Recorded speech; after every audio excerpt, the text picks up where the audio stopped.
I'm going to talk about just in time in the context of automotive parts. So we have a situation where the General Motors plant in Oshawa is making cars. They don't make cars there, they assemble them from existing parts.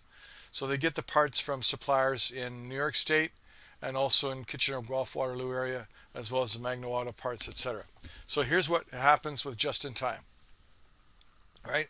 So you've got a situation where the truck comes across the border here at Buffalo.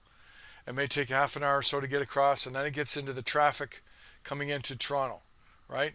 So the traffic coming into Toronto is very, very slow, and as it gets around to Hamilton, it's already 10 o'clock in the morning.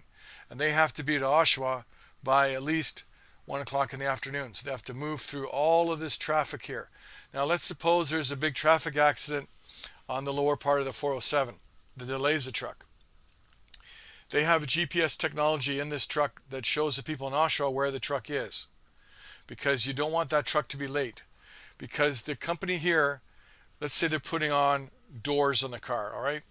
And this truck has the doors, the left side door and the right side door, all right?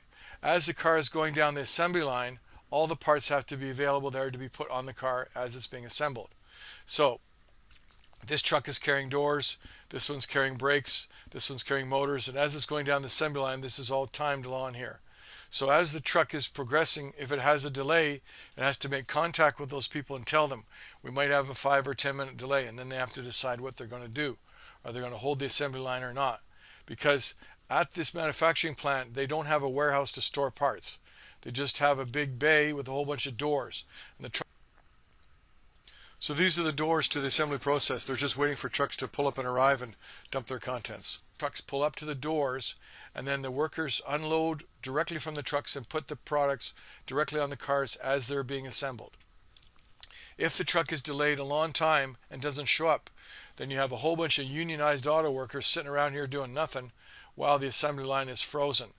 So that's one of the problems with just in time, is you save money by not paying for having a lot of parts there sitting around, but at the same time you're vulnerable to trying to make sure it arrives in time so it can be assembled, so you can achieve that effectiveness. That's the fundamentals of just in time.